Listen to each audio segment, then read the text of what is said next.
विचार चल रहा था तो भगवान इस बात को स्पष्ट करके आए थे, जितना भी संसार है, जितना भी दृश्य जगत है, इस सब का मूल कारण का मैं कारण कृष्ण नहीं, क्योंकि कल अर्थ किए थे अहम। तो अहंकार जिसका कभी नाश नहीं होता, और वो जो अविनाशी है वो कौन है? वो है आपका अपना स्वरूप। रूप जो है नाशवान, लेकिन जो स्वरूप है वो अविनाशी। दोनों में अंतर, रूप और स्वरूप। रूप जितना भी है वो सब परिवर्तनशील, और जो स्वरूप है वो अविनाशी। तो आपका जो अपना स्वरूप है वो कैसा है? वो अविनाशी। रूप तो बदलता रहा, बचपन से लेकर के आज तक। अगर इस शरीर को देखें तो इसमें कितने परिवर्तन आए, तो ये रूप है। अर्थात जो कुछ भी आपको दिख रहा है, जो भी दृश्य है, या यूं कहें, इन इंद्रियों के द्वारा जिस किसी भी वस्तु का आपको ज्ञान होता है वो सब दृश्य, और आप उसके दृष्टा माने देखने वाले। तो इसलिए संसार में दो ही वस्तुएं, एक देखने वाला और एक दिखने वाला। तो जो दिखने वाला है वो नाशवान, और जो देखने वाला है वो अविनाशी। तो जो दिख रहा है वो हो गया रूप, और जो देख रहा है वो हो गया स्वरूप। और वो जो स्वरूप है वो कैसा है? भगवान कहते हैं अहम। अहम माने मैं।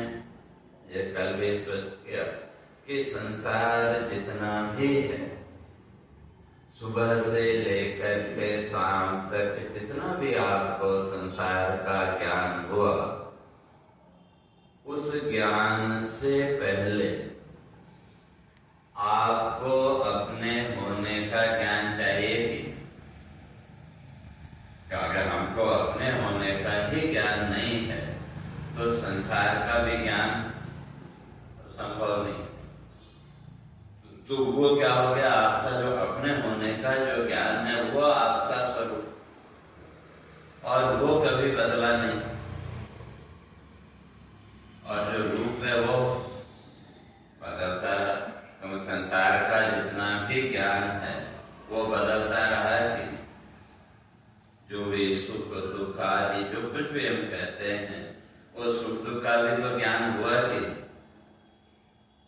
तो सुख दुख का ज्ञान तो समय और परिस्थिति के अनुसार बदलता रहा कि, लेकिन मैं हूं ये जो ज्ञान है वो नहीं बदलता। तो इसलिए वो जो अविनाशी तत्व है, तो वो कौन? तो भगवान कहते हैं अहमस्मि, वो मैं हूं। तो इसका अर्थ आपके स्वरूप में वो नहीं है ऐसा नहीं, सबके अंदर वो मैं का भाव तो एक। तो वो जो अविनाशी तत्व है, कहते हैं उसके अतिरिक्त इस संसार में और कुछ है ही नहीं। जैसे मैंने कल भी स्पष्ट किया, सपने को ले, सपने में जो कुछ भी दृश्य आपने देखे वो आपके अलावा और वहां क्या है? जो भी दृश्य हमारे अलावा और कुछ नहीं। तो इसी तरह से जागृत का जितना भी हमारा संसार है उसकी स्थिति भी वैसी ही है। तो इसलिए मत्तः परतरम नान्यत् किंचित् अस्ति। भगवान कहते मेरे से अतिरिक्त और कुछ है नहीं। तो कैसे करके आए थे? सूत्रे मणि गणा इव। कलवे कैसे धागे से जो माला बनी हुई हो, तो उसमें आपको मन के भी दिखते हैं कि मन के भी दिखते हैं। और वो जो कलाकार है उसने उसमें कुछ फूल भी बनाए, वो भी बनाया, सब कुछ बनाया, लेकिन धागे के अतिरिक्त और क्या है? धागे के अतिरिक्त और कुछ नहीं है, बस अब दृष्टि का अंतर है। अब दृष्टि किस पर हमारी है, महत्व उसका, और हमारी जो दृष्टि है वो बाहरी ऊपर। तो इसलिए जो अंदर तत्व है उस तत्व तक हमारी दृष्टि नहीं जा पाती, और जब तक इन बाहरी रूपों पर हमारी दृष्टि है तो तब तक संसार का राग, द्वेष, सुख, दुख आदि सब जीवन में रहेगा। इसलिए जितनी हमारी दृष्टि उस तत्व में स्थिर होगी, अब वो एक दिन में हो जाएगी ऐसा नहीं, उसके लिए तो निरंतर विचार करना पड़ेगा, निरंतर चिंतन करना पड़ेगा। और कब तक चिंतन करना पड़ेगा? महर्षि कहते हैं आतत्वावबोधनात्, जब तक आपको तत्व का ज्ञान नहीं हो जाता तब। ऐसा नहीं कि वे 2-4 दिन हमने किया, अक्सर क्या होता है 2-4 दिन हम कोशिश करें, अरे ये तो कुछ समझ में नहीं आता करके बहुत से लोग छोड़ देते हैं, तो उससे तो नहीं होता। उसके लिए तो निरंतर प्रयास करना पड़ेगा, और खाली प्रयास से भी नहीं होगा, उसके प्रति हमारी श्रद्धा कितनी है, तो श्रद्धा भी चाहिए। इसलिए महर्षि पतंजलि ने इस बात को स्पष्ट किया, कहते हैं सतु दीर्घ काल निरंतर सत्कारा सेवितो दृढ़ भूमि। दीर्घ काल, लंबे समय, और साथ में उसमें कंटिन्यूटी, बीच में वो छूटे नहीं। अब ऐसा नहीं हो सकता कि वे हम 24 घंटे वही करते रहें, वो तो संभव नहीं है।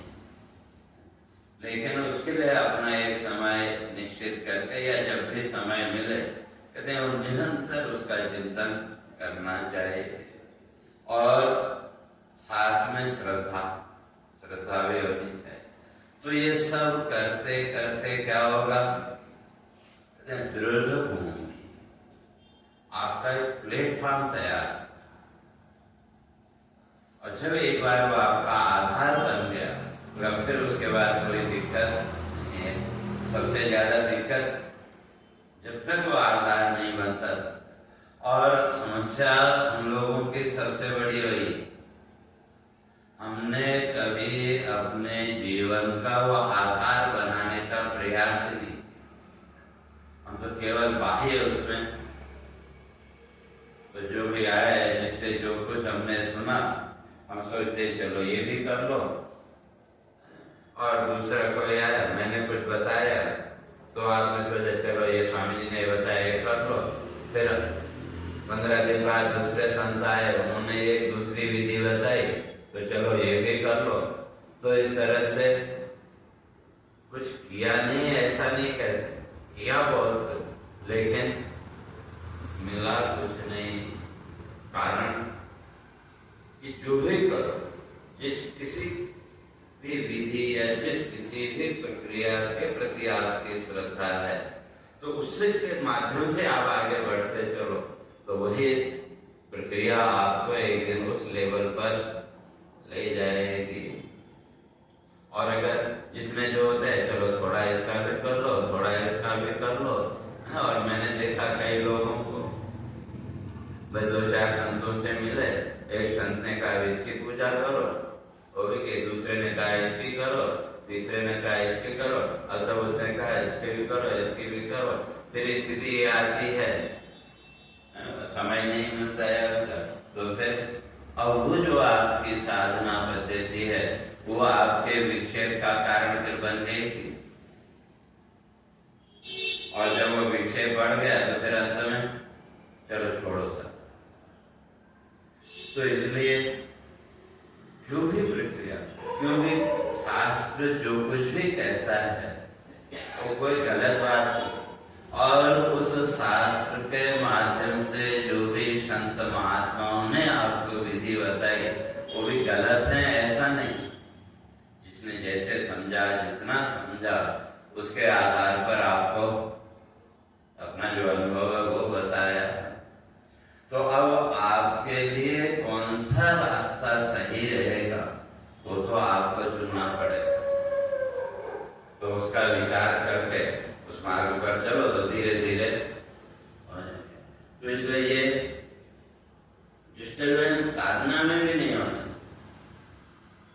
तो तब जाकर के वो तत्व का बोध होगा। तो इसलिए वो कैसा तो का सूत्रे मणि गणा, उस तत्व से भिन्न और कुछ है ही नहीं। तो इसलिए तो तब भगवान कहते हैं जब उस तत्व से अतिरिक्त और कुछ है ही नहीं तो सब जगह मैं ही में, अर्थात वही तत्व। तो कैसे का रसो अहम अप्सु कौन्तेय प्रभास्मि शशि सूर्ययो प्रणवः सर्ववेदेषु शब्द के पौरुषम नशो रसो अहम अप्सु। का वो जो जल है, अपमान जल, तो जल के अंदर जो रस तत्व है तो वो रस तत्व भगवान कहते हैं वो भी उसके आत्मा का स्वरूप। क्यों? अगर जल के अंदर वो रस न हो तो आप पानी पीते हैं तो कहीं कहीं का पानी आपको बड़ा स्वादिष्ट लगता है, कहीं का फीका लगता है। अब आजकल तो सब बोतलों का हो गया, तो लेकिन फिर भी आप जो प्राकृतिक होता है तो हर जगह के पानी का जो रस है उसमें अंतर है कि, और वो जो जल के अंदर जो वो रस शक्ति है तो वही वास्तव में जीवनी शक्ति है कि। जैसे आप लोग गंगा जी आदि को, गंगा को हम श्रेष्ठ माना और गंगा जल का अपना महत्व भी है, और उस गंगा को आपने माँ के रूप में भी, तो उधर गंगा इधर साउथ में कहें तो इधर कावेरी का भी महत्व उतना ही है।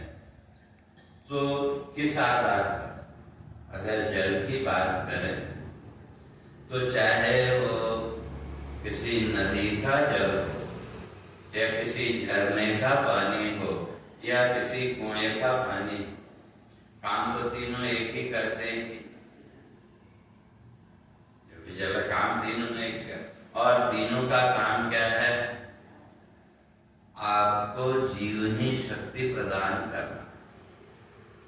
तो आपको अगर अन्न नहीं मिले तो भी चल जाएगा, लेकिन अगर जल नहीं मिला तो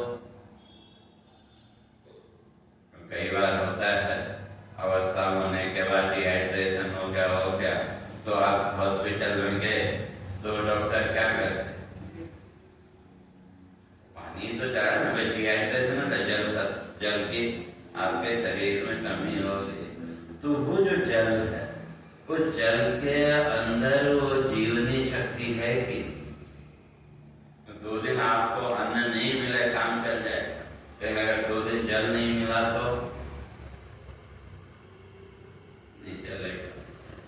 तो इस तरह से तो जल के आधार पर तो लोग महीनों तक आराम से निकाल लेते हैं।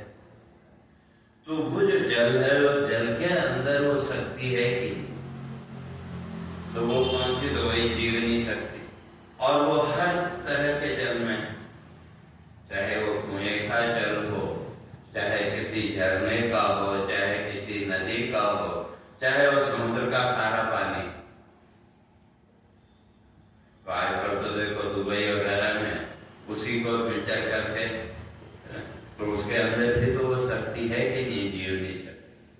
तो इसलिए भगवान जो कहते हैं रसोहम अप्सु, का जल के अंदर रस के रूप में मैं ही हूँ, तो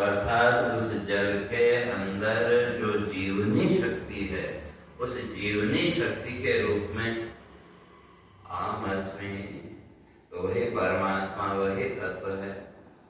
और प्रभास में शशि सूर्य का चंद्रमा और सूर्य, उनके अंदर जो ऊर्जा है उस ऊर्जा के रूप में भी कौन? वही अविनाशी। उसको समझने के लिए फिर वही आ जाओ स्वप्न में। सपने में आपने देखा भाई मई का महीना है, गर्मी का मौसम, तो वहां आपको गर्मी भी लगती है कि, और आप तो एसी चला के कमरे में सोए, तो फिर वो गर्मी वहां कहां से आई? या वो जो सूर्य वहां आपको तपता हुआ दिखाई दे रहा है, उस सूर्य की वो जो ऊर्जा गर्मी, उसका भी तो अनुभव हो रहा है कि वो कहां से आया? उस रूप में आप ही हैं कि कोई दूसरा? तो आप तो ऐसी रूम में आराम से सोए, लेकिन फिर भी उसकी गर्मी जब महसूस हुए तो पसीना आने लगता है कि? तो वो जो ऊर्जा है, वो जो उसमें, वो कहां से आई? आपकी ही ऊर्जा है कि कोई और है? स्वप्न में आपकी।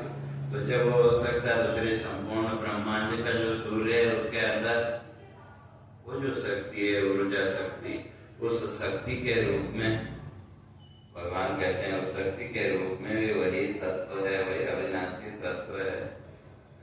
जैसे आजकल तो देखो सोलर सिस्टम भी आ गया है, तो उससे ऊर्जा, और उसको कितने उपयोग में आप लेते हैं। उस ऊर्जा को आपने इकट्ठा किया तो फिर जैसे चाहे उसका आप उपयोग और कर लें। तो वही भगवान यहाँ कहते हैं, इसलिए और का प्रणव सर्ववेदेषु, तो जितने भी वेद का शास्त्र कह लो, इन सब के अंदर में क्या हूं? भगवान कहते हैं प्रणव, और प्रणव का अर्थ ओमकार। ओम जो शब्द है उस ओम को प्रणव, प्रणव का अर्थ प्रकृष्ट रव, विशिष्ट जो ध्वनि। और इस पूरे ब्रह्मांड में आप देखो, उस एक ध्वनि के अतिरिक्त और कुछ है ही। किसी भी वस्तु को आपको करो तो हर एक, अभी तक ध्यान नहीं दिया होगा तो आप ध्यान देना, हर वस्तु के अंदर से वही ओम की ध्वनि प्रकट होती है। आपके हाथ से कोई बर्तन गिर जाए तब आवाज होती है, लेकिन आवाज कर तो बर्तन भी सब प्लास्टिक के आ गए, लेकिन जो धातु का बर्तन है वो कभी अगर आपके हाथ से गिर गया तो उसमें से जो ध्वनि प्रकट हुई, तो उस पर भी जरा ध्यान दे के देखो, तो वहां ओम के अतिरिक्त और कौन सी ध्वनि? तो ओम के अतिरिक्त और कोई शब्द है? तो इसलिए कहते हैं कि अब जो वेदों में है,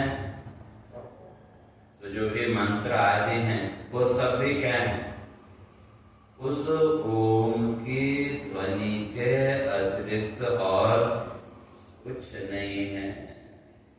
तो आप कहेंगे फिर शब्द तो अलग अलग हैं, उनकी ध्वनि तो अलग अलग सुनाई देती है, लेकिन ये जितने भी शब्द हैं, ये सारे शब्द और ये सारा ब्रह्मांड उस एक ओम के अंदर समाहित हो जाए। इसलिए ओम का इतना महत्व, क्यों जो ओम शब्द है उसमें कई लोग बोलते हैं 3 अक्षर, अ, उ और म, लेकिन अगर देखें संस्कृत ग्रामर के हिसाब से आपकी जो वर्णमाला है उसका पहला अक्षर अ, जब आप लिखते हैं तो पहला अक्षर क्या है? अ, और अंतिम अक्षर क्या है? अ। पहला अक्षर अ और अंतिम अक्षर अ, भाई 2 शब्दों के अंदर आपके सारे शब्द समा गए। जो कुछ भी जीवन के बोलचाल में जो कुछ भी बोलते हैं, अगर अंग्रेजी की बात करें तो ए से जय। लेकिन जो उच्चारण हमारे जो प्रक्रिया है, तो अ पहला अक्षर और अंतिम अक्षर हो, उसके आगे के जो तीन हैं श, त्र और य, तो ये तो संयुक्त अक्षर है, कंबाइंड, तो इसलिए वो वर्णमाला में उनको नहीं गिनते। तो इसलिए कहते हैं क्या हुआ, तो अह और दो शब्द। तो अब इन दो शब्दों से ही अहम भी बना, जो आप अहम कहते हैं। तो अहम में भी क्या है, आगे अनुस्वार न अहम। और उसी तरह से जो ओम है, ओम भी वैसे ही बनता है, वो व्याकरण का एक अपना सिस्टम है। तो इसलिए जो अ है, तो अह और अम, तो ये दो शब्दों को वहां जोड़ा, तो अह और अम को सीधे सीधे जोड़ दो, तो क्या बन गया, अहम। और जब व्याकरण के हिसाब से जोड़ेंगे तो अ के आगे जो ह है, तो ह का हो गया उ, और उ का हो जाता है फिर ओ, तो क्या बन गया, ओम। तो इसलिए उस ओम के अंदर सारा ब्रह्मांड या जितने भी शब्द हैं वो सब उसी के अंदर समाहित हो जाते हैं। तो इसलिए वो कहते हैं कि सर्व वेदेषु ओंकार। तो अब ये जितने भी शब्द है, जितने भी ज्ञान के ये हैं, तो ये सब किसके अंदर आ गए, उसी ओम के अंदर। क्यों, अगर देखें तो कोई भी शब्द का हम देखें, तो शब्द का जो आरंभ है, औ के बिना आप उस शब्द को शुरू कर सकते हैं। वैसे सामान्यतः हम लोग ध्यान नहीं देते, लेकिन कभी जब बोलने में आप रुकते हैं या कई बार होता है शब्द आपको नहीं मिला, तो सबसे पहला शब्द मुंह में क्या आता है, वही आता है कि, और उसका शब्द का जब विराम होगा तो विराम भी ओ में ही हो। तो इसलिए चाहे ओम कहें या ओ कहें, तो ओ से आरंभ और विराम भी अंत में ओ में। इसलिए आगे भगवान कहेंगे अक्षराणाम अकारों से, तो जो अक्षर है उनमें मैं क्या हूं, अकार और। तो जो ओम शब्द है, तो अह और अम, तो इन दो शब्दों से मिलके बना ओम। तो जितनी भी ध्वनियां हैं, जितने भी शब्द हैं, तो वो उस ओम के बाहर और कोई नहीं है। क्यों, इन दो शब्दों के बीच में सब आ गए। तो इसलिए वो जो ओम बना उसके अंदर। अब अगर संसार की बात करें, तो इसीलिए हमारे यहाँ जो भी मंत्र आदि हैं, तो वैसे तो हमारे ऋषियों ने इस बात को स्पष्ट किया कि जो मंत्र जप है, तो वो दीक्षित मंत्र का ही जप करना चाहिए। और अगर कई बार ऐसा होता है कि भाई नहीं हो है व्यवस्था, तो जब आप पूजा आदि कर रहे हैं, तो उस समय भी आप मंत्र बोलते हैं कि, तो इसलिए जब पूजा आदि आप कर रहे हैं, तो हमारे ऋषि ने विधान किया कि ओम का संपुट देना चाहिए। उस मंत्र के बोलने से पहले भी ओम और बाद में भी ओम। जब आप भगवान की पूजा जो भी करते हैं, तो जब आपने उस ओम का संपुट दिया, तो वो मंत्र पूर्ण हो गया। और बिना उस ओम के संपुट के का मंत्र पूरा नहीं होता। तो इसलिए आप लोग जो भी पूजा वगैरह जो भी करते हैं, जो भी मंत्र आपको याद है वो बोलते हैं, लेकिन वहां इतना ध्यान रखो, शुरू में भी ओम और अंत में भी ओम को जरूर बोलते हैं। और ये जो ओम है, ओम जो शब्द है, देखे तो इसके ऊपर तो पूरा एक उपनिषद ही, वहां जो तो ओम के बारे में बड़े विस्तार से वहां वो चर्चा की है कि ओम की जो शक्ति है, कितनी इसके अंदर ऊर्जा है।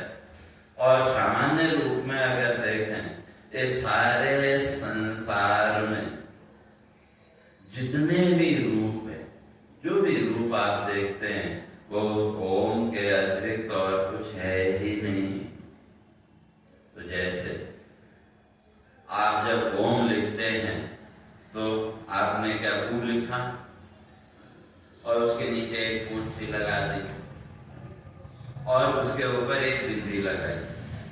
तो बिंदी जैसे आपने लगाई तो वो जो ऊ है वो क्या हो गया, ओम हो गया, उसको ओम बोलते हैं। तो अब जो ऊ है, ऊ को लिखने की तो विधि है, तो ऐसे करोगे करो, लेकिन ऊपर जो आप बिंदी लगाते हैं उस बिंदी के लिए कोई नियम है क्या कि आप चौकोर बिंदी लगाएंगे, गोल लगाएंगे, त्रिकोण लगाएंगे, कैसी बिंदी लगाएंगे, उसके लिए कोई नियम है क्या? उसके लिए कोई नियम नहीं है, लेकिन ऊ लिखने का नियम है, लेकिन बिंदी का नियम नहीं है। और उस बिंदी के बिना ओम नहीं कह सकते। तो वो जो बिंदी है वो फिर निराकार है कि जैसा आप आकार देना चाहो उसको आप आकार दे सकते हो, गोल बनानी है, त्रिकोण, जैसी आपकी इच्छा, वो आपके ऊपर है। लेकिन उस बिंदी के बिना ऊ को आप ओम नहीं कह सकते। समझ आई ना?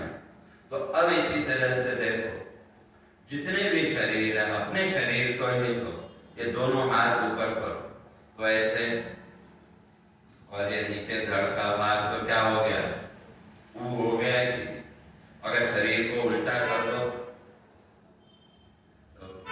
तो इस तरह से अगर कहीं भी देखो, यहाँ देखो तो यहाँ भी वही, नाक को कलो इधर से देखो, ये जहां भी आप देखो आपको उस ऊ के आकार के अतिरिक्त इस ब्रह्मांड में और कोई दूसरा आकार दिखेगा ही।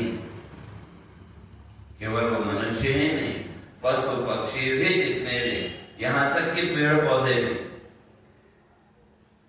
आप घर में वो कई बार नाश्ते के लिए चना वगैरह भिगाते होंगे, उसमें जब अंकुर आते हैं तो वहां भी देखो तो पहला जो आकार है वो कौन सा आकार होता है?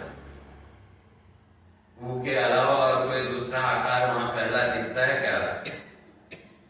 फिर बाद में होगा, लेकिन आरंभ में आकार ऊ का है। तो इसी तरह से ये जो शरीर है, चाहे वो मनुष्य का शरीर हो, चाहे पशु पक्षी आदि, जितने आज से ध्यान से नहीं देखा होगा तो अब ध्यान से देखना, हर जगह आपको वो का आकार ही मिले। लेकिन ये जो आकार है इसको साकार बनाने वाला कौन? वही बिंदी, वही चेतना। तो उसका क्या आकार है? उसका तो अपना कोई आकार है नहीं, लेकिन उसके बिना इस रूप का कोई महत्व है क्या? तो ये जो रूप है इसको साकार बनाने वाला कौन? अब उसको चाहे आत्मा कहो, चेतना कहो, जो भी कहो। तो जैसे वो बिंदी निराकार, तो उसी तरह से ये जितने भी शरीर हैं, इन सारे शरीरों को रूप देने वाला, महत्व देने वाला जो तत्व है उसका आकार क्या है? उसका अपना कोई आकार नहीं है, वो अपने आप में निराकार है। तो अब इस तरह से देखो, उस ओंकार के अतिरिक्त इस ब्रह्मांड में और क्या है? तो भगवान भाई कहते हैं ओंकार सर्ववेदेषु, तो सभी शब्दों में भी मैं, और जितना भी ये दृश्य प्रपंच आपको दिखाई दे रहा है, तो इस सब का आधार भी कौन है? वही निराकार शक्ति, वही निराकार तत्व। तो जिसने इन सारे रूपों को गतिमान रखा है, तो वही कहते हैं प्रणव सर्ववेदेषु सप्तखे पौरुषम नृषु। और केवल इतना ही नहीं, इस ब्रह्मांड में भी तो ध्वनि है कि और इस ब्रह्मांड में कौन सी ध्वनि? वो भी ओंकार की ध्वनि। बड़े बड़े वैज्ञानिकों ने रिसर्च की तो वो कहते हैं कि भाई ओंकार के अलावा और कोई ध्वनि वो सुनाई नहीं देती। क्यों? ये हमारी जितनी भी बातें हैं, जो भी हमने शब्द बोले, तो ये भी सब सुरक्षित हैं इस ब्रह्मांड में, क्योंकि कोई भी शब्द नष्ट नहीं होता। इसीलिए आज वैज्ञानिक उसको खोजने में लगे हैं कि वे महाभारत जब हुआ था तो उस समय भगवान ने जो उपदेश दिया था तो वो शब्द पकड़ में आए हैं, लेकिन अभी तक पकड़ में नहीं है, लेकिन प्रयास कर रहे। तो कहने का अर्थ है कि अब ये जो ब्रह्मांड है, कहते हैं कि संपूर्ण ब्रह्मांड में जो शब्द है वो शब्द भी क्या है? उस ओंकार के अतिरिक्त और कुछ है ही नहीं। और कहीं भी देखो, कई बार आप अपने दोनों कान बंद कर दो थोड़ा सा दबाव से, तभी आपको ध्वनि सुनाई देती है कि नहीं? वो ध्वनि कौन सी होती है? वो भी ओंकार के गुंजन के अतिरिक्त और। तो इसलिए जो ओम शब्द है, तो सृष्टि के प्रथम जब सृष्टि आरंभ हुई तो उस समय केवल दो शब्द प्रकट हुए, ओंकारश्चात शब्दश्च द्वावेतो ब्रह्मणः पुराण। कहते हैं दो शब्द प्रकट हुए, पहला शब्द ओम और दूसरा जो शब्द है वो प्रकट हुआ अथ। सृष्टि के आरंभ में ये दो ही शब्द पहले प्रकट हुए, और इसलिए जो ओंकार है, ओम जो शब्द है, उसको मंगलवाचक भी माना, सृष्टि का प्रथम शब्द वही है। तो अब उसी शब्द से ये सारे फिर शब्दों की रचना हुई, और फिर उसी ओंकार के एक शब्द को लेकर के भगवान शिव ने भगवान डमरू के माध्यम से उन शब्दों को प्रकट किया। तो कहने का अर्थ है कि भगवान कहते हैं कि जितने भी शब्द हैं इस संसार में, उन शब्दों का जो आधार है वो है ओम, अर्थात औ से और तक के, उसके अलावा कोई नहीं। लेकिन उस को भी ओम बनाने वाली जो शक्ति है वो तो निराकार, तो वो जो निराकार शक्ति है वो, अब चाहे मैं कहो या परमात्मा कह लो या वो शक्ति तत्व कह लो, कोई है। और शब्दम के पौरुषम ऋषु, कहते आकाश में जो शब्द है उस शब्द के रूप में भी वही शक्ति, और व्यक्तियों के अंदर जो पुरुषार्थ की सामर्थ्य है मनुष्य के अंदर, उस शक्ति के रूप में भी भगवान कहते हैं मैं ही। और पुण्यो गंध पृथिव्याम च तेजश्चास्मि विभावसौ जीवनम सर्वभूतेषु तपश्चास्मि तपस्विषु। और पुण्यो गंध पृथिव्याम, तो क्या पृथ्वी में जो गंध, जो पृथ्वी है उसका अपना गुण क्या है? गंध। पृथ्वी का अपना गुण है गंध, लेकिन उसमें विकृति आ जाए तो वो दुर्गंध हो गई। जब उसमें कोई विकार आ गया तो वो दुर्गंध। तो इसलिए वो दुर्गंध तो विकार है, लेकिन पृथ्वी की अपनी जो स्वाभाविक गंध है तो वो कैसी है, कोई उसका वर्णन नहीं। लेकिन उस गंध का अनुभव होता है, उसके लिए हिंदी में एक शब्द दिया, कहते हैं सोंधिमा। और वो कब अनुभव होती है? जब बरसात का समय हुआ और जब पहले बरसात पड़े तो उस समय पृथ्वी से जो गंध प्रकट होती है, वो गंध आप सबको अच्छी लगती है, तो हर एक व्यक्ति को वो अच्छी लगती है। और बाकी तो फिर जो भी हमने अलग अलग फ्लेवर वगैरह डाले, ये तो सब विकार। जैसे आजकल अगरबत्तियां आती है ना अलग अलग उसकी, तो ये तो सब क्या है एक तरह से, लेकिन फिर भी वो सुगंध उसको हम मानते हैं। लेकिन सही सुगंध क्या है? तो देखिए भाई, जब बरसात की पहली बूंद पृथ्वी के ऊपर पड़ी तो उस समय उससे जो गंध प्रकट होती है, तो ये कहते हैं पुण्य गंधा पृथिव्याम। तो वो गंध आप सबको प्रसन्न करती है कि, और प्रसन्नता किसका स्वभाव, किसका स्वरूप है? प्रसन्नता आत्मा का स्वरूप है। तो इसलिए कहते हैं पृथ्वी में वो गंध के रूप में भी वही आत्मा। और तेजस चास्म विभाव का सूर्य आदि में जो ऊर्जा उसमें उसके रूप में भी वही तत्व है। और जीवनम सर्वभूतेषु तपश्चास्म तपस्वी, और सर्वभूतेषु जीवन। इस संसार में जितने भी प्राणी हैं, जितने भी भूत हैं, उन सबके जीवन का आधार वही चेतन तत्व, वही चेतन। जैसे कल भी कहा, जैसे मोबाइल है, तो उस मोबाइल के जीवन का आधार क्या है? सिग्नल। जो भी आपका मोबाइल भले ही कितना ही कीमती हो या सस्ता हो, जो भी है, तो उस मोबाइल का जो जीवन है वो किस पर टिका हुआ है? सिग्नल पर टिका है कि? और अगर वो सिग्नल मिलना बंद हो जाए तो किसी काम का। तो उसी तरह से इस सृष्टि में जितने भी जीव हैं, इन सब जीवों के जीवन का आधार वही तत्व, वही शक्ति है। तो अब फिर आप कहेंगे वही सबके जीवन का आधार है, भाई सबको फिर जीवित रहना चाहिए। जब वही सबके जीवन का आधार है तो फिर मृत्यु होनी ही नहीं चाहिए।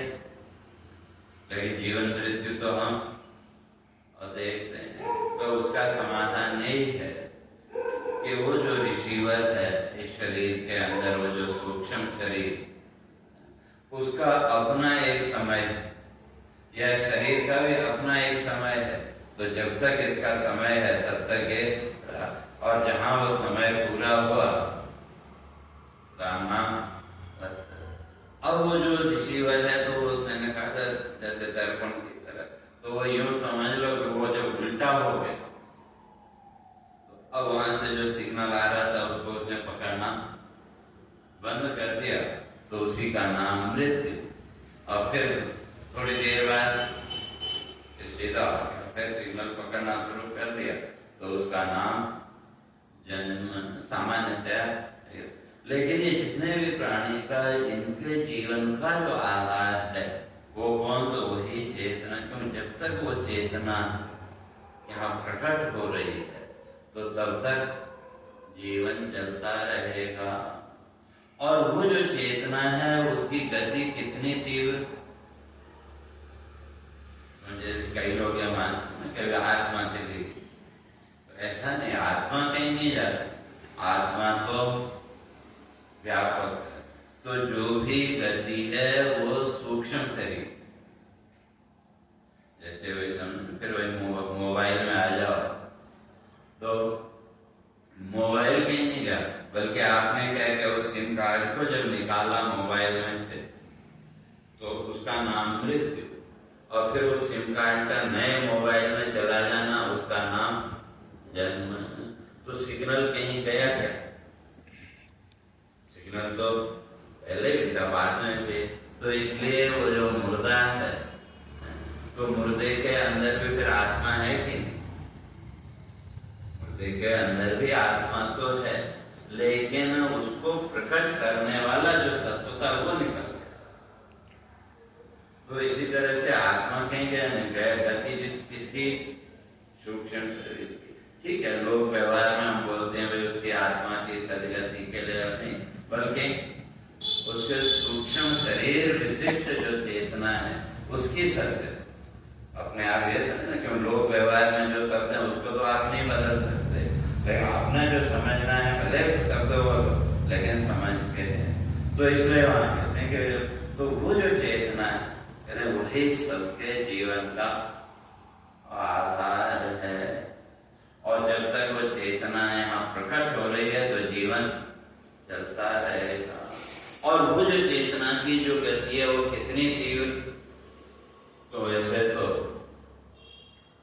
हमारे जीवन की 4 गतियां हैं। तो वर्तमान जो गति है ये कर्म गति, जैसे आप सब लोग मानते हैं, कर्म गति कह लें या यज्ञ गति कह लें, क्यों पूर्व जन्मों के कर्मों के अनुसार यहाँ जो भी हमको सुख दुख आदि हो मिला उसको हमको भोगना। तो ये वर्तमान जो जीवन है ये तो क्या है, ये कर्म गति। और एक गति है मृत्यु के बाद की गति, तो सांप्रदाय गति। तो उसको तो कहा कि वे सामान्य व्यक्ति नहीं जान सकता, उसको तो जो साधक हैं, जो तपस्वी हैं, वही उसको समझ सकते हैं। तो उसको कहा सांप्रदाय गति। और वो जो गति है वो गति भी बड़ी लंबी, क्यों यहाँ से जाने के बाद फिर दोबारा यहाँ मनुष्य के रूप में जन्म लेने के लिए, उसके लिए बहुत लंबी यात्रा करनी पड़ी। जो यहाँ से आकाश में गए, आकाश से फिर बादलों में, बादलों से फिर वर्षा, वर्षा के द्वारा फिर जमीन पर फिर नीचे आए, फिर वहां से अन्न के रूप में, और फिर उस अन्न के माध्यम से फिर जीव के शरीर में, और फिर वहां से गर्भ में, फिर वो तो लंबी वो प्रक्रिया हो। तो उसके लिए तो पंचाग्नि विद्या अपने गुरु जी की पुस्तक है, तो वो पढ़ेंगे तो समझ में आए। लेकिन वो लंबी प्रक्रिया वो हर एक के समझ में होगी। तो दूसरी गति मृत्यु के बाद की गति, जो भी हम मानते हैं स्वर्ग नरक गति। और तीसरी है संप्रसाद गति, और उसका आप सबको अनुभव है। और संप्रसाद गति का अर्थ है साउंड स्लीप में जाना।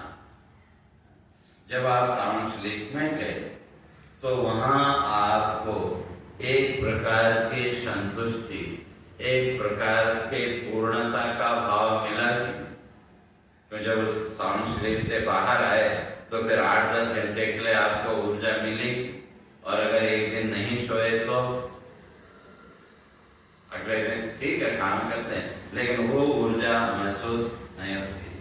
तो तीसरी है और संप्रसाद गति, और चौथी है नित्य गति।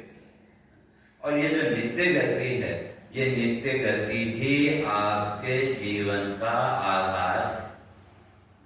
और ये नित्य गति कितनी तीव्र है, हमारे महर्षियों ने उसको भी खोजा। जैसे आजकल हो ना, आप मोबाइल डाटा स्पीड आप करते हैं ना, आजकल वो स्क्रीन पर भी दिखा दे कितनी स्पीड है, कितना MB वगैरह जो भी।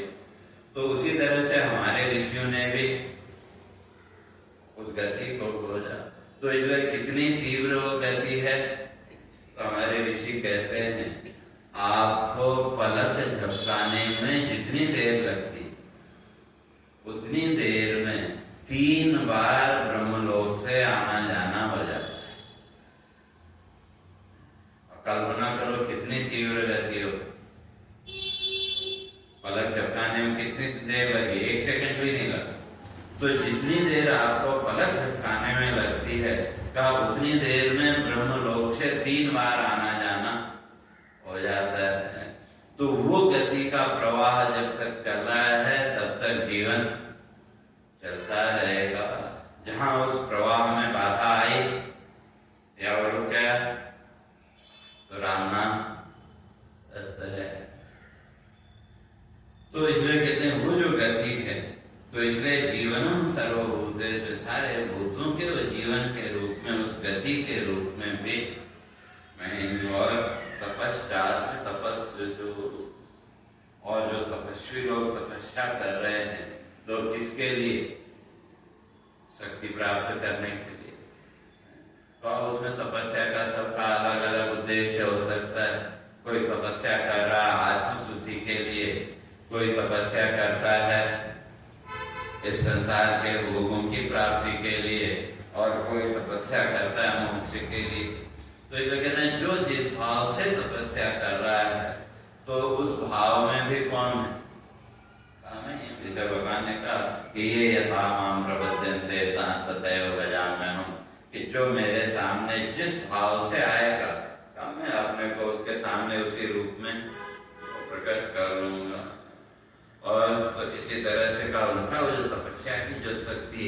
उस शक्ति के रूप में भी वही आत्म चेतना। अब कई लोग ये प्रश्न करते हैं, आजकल आप लोगों ने भी सुना होगा, लेकिन जब प्रश्न करते हैं तो आप भी एकदम उत्तर नहीं दे पाए। कई लोग उत्तर की लोग ये प्रश्न करते हैं ना कि भाई पहले बीज या पहले वृक्ष। तो अगर आप कहेंगे पहले बीज तो कभी बिना वृक्ष के बीज कहाँ से आए? अगर वृक्ष कहोगे तो कभी बिना बीज के वृक्ष कहाँ से आए? तो उसमें जो तो आप भूला जाए। तो ये जो सब उत्तर तो लोग करते हैं, अब भगवान उसका उत्तर दे रहे हैं। तो इसलिए बीजम माम सर्वभूतानां विद्धि पार्थ सनातनम, कहते हैं कि मुझे तुम जो है तो वो जो चेतना है, वो जो आत्मसत्ता है, तो उसी को क्या समझो? बीजम माम सर्वभूतानां, मैं सारे भूतों का, अर्थात इस संसार में जो कुछ भी आपको दिख रहा है उन सबका बीज कौन है? भगवान कहते हैं वो मैं ही हूँ। अर्थात वो जो चेतना, वो जो तत्व है, वो बीज में। क्यों? अगर देखें तो आप जाओ उधर नॉर्थ में जहाँ 6 महीने बर्फ रहते, तो जैसे ही बर्फ दूर हुई, बर्फ हटी, तो वहां नए नए पौधे निकल आते। लेकिन अगर मिट्टी में अगर वहां ढूंढो तो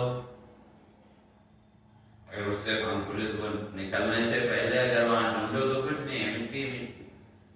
लेकिन वो बीज कहाँ है? ढूंढने से भी नहीं मिलता। लेकिन जब समय आया उसमें वो उसमें से और अंकुरित हो जाता है। तो वो बीज कहाँ है? उस मिट्टी के अंदर शक्ति रूप से वही तो है। तो वो जो शक्ति है वहां शक्ति उसकी और प्रकट हुई। तो इसलिए कहते हैं बीजम माम सर्वभूतानां विद्धि पार्थ सनातनम, इसलिए मुझे ही तुम संपूर्ण जगत का जो आधार बीज वो समझो। अर्थात अगर वो तत्व नहीं है तो क्यों जो बीज है, बीज के अंदर शक्ति न हो तो कितना भी आप उसको पानी दो, कितना भी खाद दो, उसमें अंकुर निकलेगा क्या?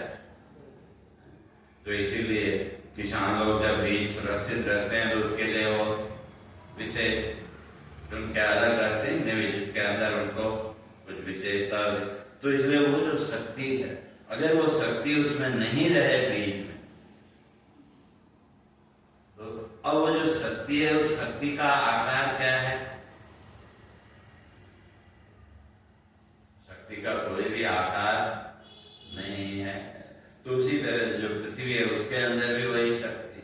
तो इसलिए कहा इन संपूर्ण पदार्थों के अंदर जो ऊर्जा है उस ऊर्जा के रूप में इनका बीज अर्थात इनका आश्रय, इनका मूल मैं ही हूँ। और कहते हैं बुद्धि बुद्धिमताम् अस्मि तेजस तेजस्विनाम्, कहते हैं जो बुद्धिमान है उनके अंदर बुद्धि शक्ति के रूप में भी वही है। और तेजस जो बड़े बड़े तेजस्वी हैं उनके अंदर भी उस शक्ति के रूप में वही चेतना है।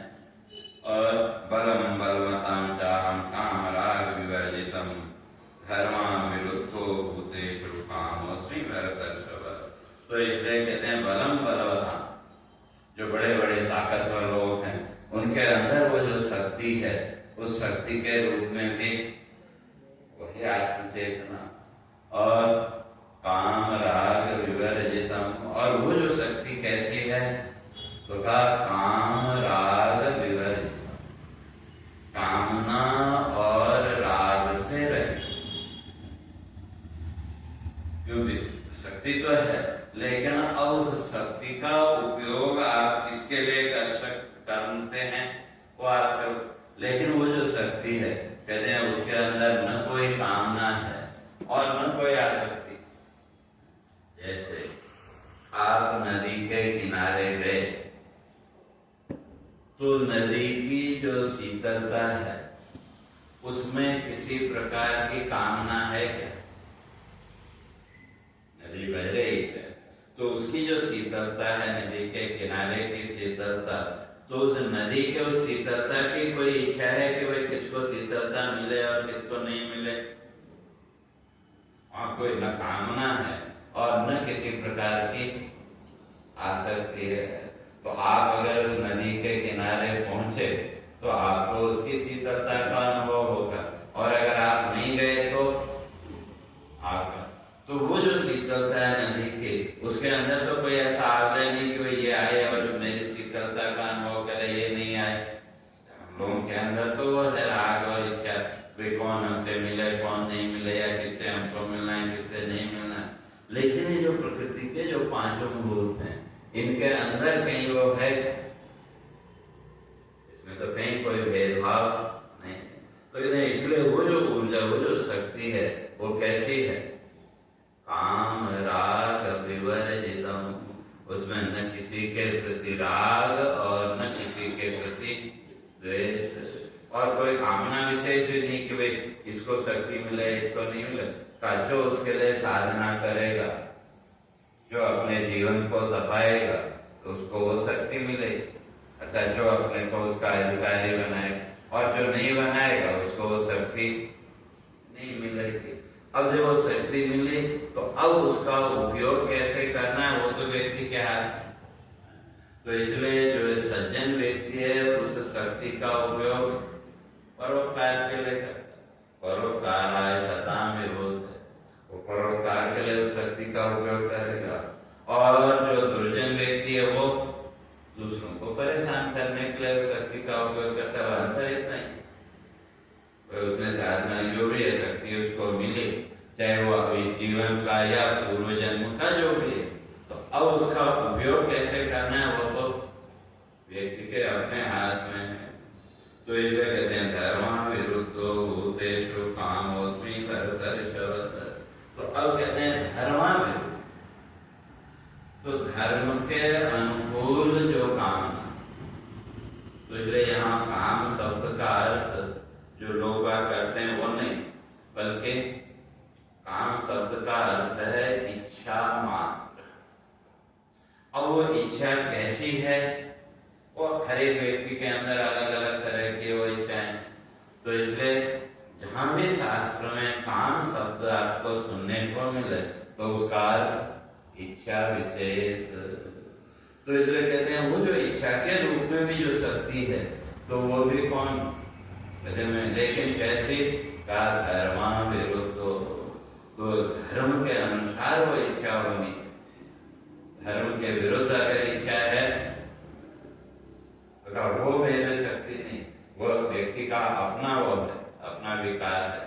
तो इसलिए धर्म के अनुकूल जो इच्छा, और धर्म के अनुकूल इच्छा तो हमारे यहाँ 4 पुरुषार्थ माने, धर्म अर्थ काम और मोक्ष। इसलिए धर्मानुकूल जो इच्छा है का वो तो एक ही है, वो है मोक्ष की इच्छा। और ये बाकी तीनों पुरुषार्थ उसके सहयोगी। और धर्म के विरुद्ध तो और कोई भी इच्छा हो सकती, तो उसका कोई गिनती नहीं है। लेकिन धर्म अनुकूल अगर व्यक्ति चलता है, धर्म के अनुसार अगर जीवन पालन करता है, तो कहते हैं उसके अंदर धीरे धीरे, एकदम तो नहीं, लेकिन धीरे धीरे वो जो मोक्ष की इच्छा उसके अंदर और दृढ़ होगी। अब इन इच्छाओं के लिए कहते हैं ये 3 गुण हैं, 3 गुण भी तो अपना काम करेंगे। तो कहा उन तीनों गुणों के रूप में भी जो शक्ति है, का उस शक्ति के रूप में मैं ही हूँ।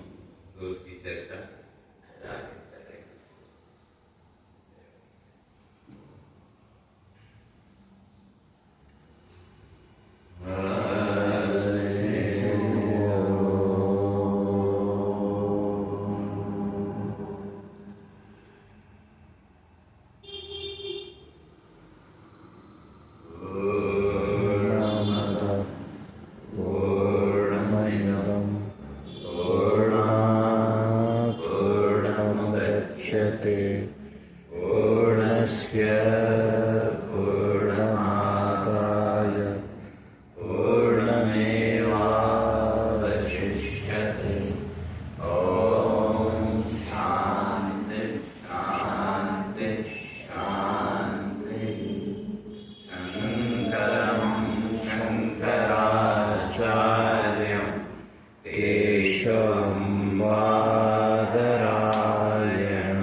करो